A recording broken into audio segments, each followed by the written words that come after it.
We have this little holder that's holding up this incense stick.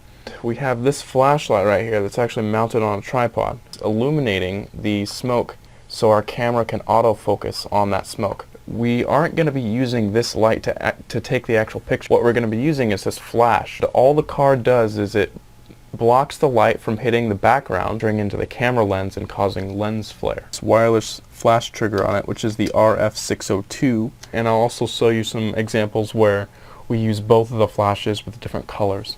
But if we just autofocus on that tip right there and then go up and take a picture, you can see that the smoke shows up I'm using 1/60th of a second. That's a good shutter speed when you're working with flashes. F8 is the sharpest point on this lens. Pegs, and I'm in manual mode. And my white balance is set to flash. A strategy that I like to use when photographing smoke is to zoom in on the interesting parts of the smoke. I'm just going to zoom out all the way and autofocus on the tip of the incense. And that's the result that we get.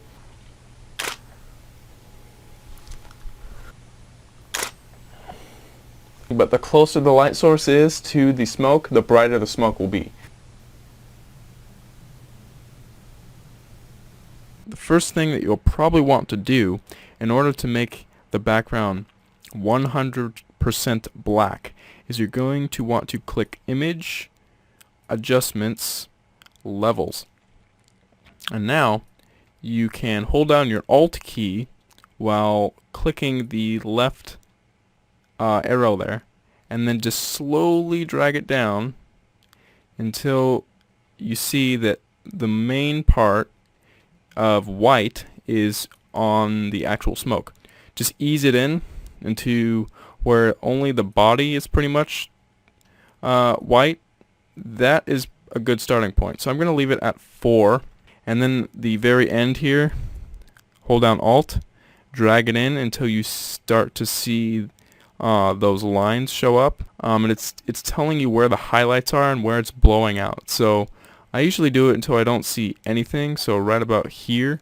And of course the midtones, you can adjust those as well if you want to. Somewhat near the middle, right about here, and grab a pretty big, somewhat hard brush, just 50%, and we're just going to paint in the places where the smoke is not apparent. So just like that, and that's just going to get rid of those specks completely, the little pieces of dust and things like that.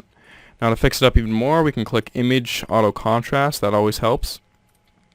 And there it is, nice and spiffy looking. It's looking pretty good. There is a few more specks here, but of course this is just a tutorial and you get the picture. I mean, you just grab the paintbrush tool and paint over those. But if you wanted to introduce color, what you can do is create a new layer down here, grab the gradient tool right here, and select 2 colors of your choice. I'm just going to pick teal.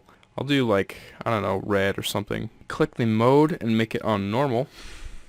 We can simply drag and drop our mouse cursor down the picture and it will create the gradient there. And click hue, and that will change the color to this bottom layer using this layer. Or we can click color, and that will also just do a slightly different version of it that's more pure. I like hue though, so I'm just going to stick it there just because it's a little bit more subtle. And when you zoom in, it really does make a nice effect. And now there is another trick I want to show you, and that is called mirroring. All we're going to do is drag the layer down to the new layer icon to duplicate it. Then we are going to press Ctrl T, and then we are going to right click inside of that selection and then click Flip Horizontal.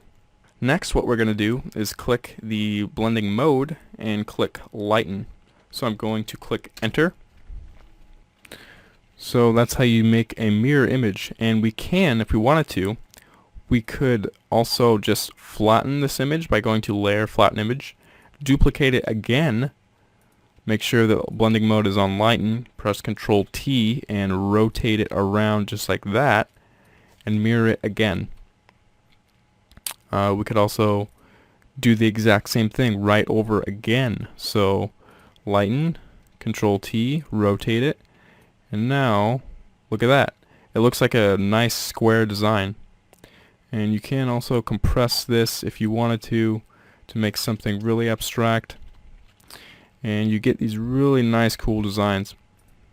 So after that's done, we can do it again, and this is going to be my last time because you can only do it so many times. So right about there is good, and we could click multiply, but that actually does not produce a very good result. So you can click layer, flatten image, and auto contrast again just to clear things up, and then you can click auto tone. Like I said, that does produce some interesting results sometimes. In this circumstance it did.